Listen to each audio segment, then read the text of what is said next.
Hello guys, ഇന്നൊരു ബോറടിച്ച ദിവസം ഞാൻ എങ്ങനെയാണ് തള്ളി നീക്കിയെന്ന് കാണാം. രാവിലെ തന്നെ ചെറുതായിട്ട് മഴ ഉണ്ടായിരുന്നു. അത് നോക്കിക്കൊണ്ടിരുന്നപ്പോൾ അവളും നോക്കിക്കൊണ്ടിരിക്കുകയാണ്. പിന്നെ എനിക്ക് മഴയത്ത് ഇറങ്ങണമെന്നൊക്കെ ഉണ്ട്, പക്ഷേ ഈ ഇടയ്ക്കാണ് എനിക്ക് പനി വന്നത്. അതുകൊണ്ട് പിന്നെ ഞാൻ ഇറങ്ങിയില്ല. പിന്നെ ചെറിയ മഴയല്ലേ, അങ്ങനെ ഇവർക്ക് പാല് കൊടുത്തിട്ട് ഞാൻ എൻ്റെ റൂട്ടീനിലോട്ട് പോയി. ഫേസ് വാഷ് ഇട്ട് ഫേസ് നന്നായിട്ട് കഴുകി. എന്നിട്ട് ഞാൻ സ്കിൻ കെയറിലോട്ട് പോയില്ല. അതിന് മുന്നേ ഞാൻ പല്ല് തേച്ചിട്ട് സ്കിൻ കെയറിലോട്ട് പോയി. മോയ്സ്ചറൈസർ, സൺസ്ക്രീൻ, ലിപ് ബാം ഇതെല്ലാം ഇട്ട് ഞാൻ വെളിയിൽ വന്ന് നിന്നപ്പോൾ എനിക്ക് വിശന്നു. അങ്ങനെ ഞാൻ പോയി ഫുഡ് കഴിച്ചു. ഇഡലിയും ചിക്കൻ കറിയും അതും കഴിച്ചു കഴിഞ്ഞ് ടി വിയും കണ്ട് അതെല്ലാം കഴിച്ച് കഴിഞ്ഞ് വീണ്ടും ഞാൻ വെളിയിൽ പോയപ്പോൾ മഴ മാറി ഇപ്പോൾ വെയിലായി.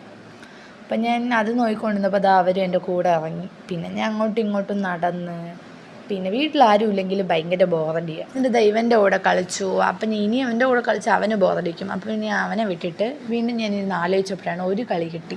ക്ലേ ഞാൻ ഇന്നാൾ വാങ്ങിയായിരുന്നു. അപ്പം ഞാൻ അത് വെച്ച് എന്തെങ്കിലുമൊക്കെ ഉണ്ടാക്കാമെന്ന് വിചാരിച്ചു. അപ്പോൾ അത് എങ്ങനെയൊക്കെ ആയിത്തിടുന്നു. പിന്നെ ഞാൻ ഫിഷ് പോലത്തെ ഒരു സാധനം, ബട്ടർഫ്ലൈ പോലത്തെ സാധനം. ഇനി ഞാൻ ഇരുന്ന് നിങ്ങൾക്കും ബോറടിക്കും. അപ്പോൾ അത്രയേ ഉള്ളൂ. ടാറ്റാ, ബൈ.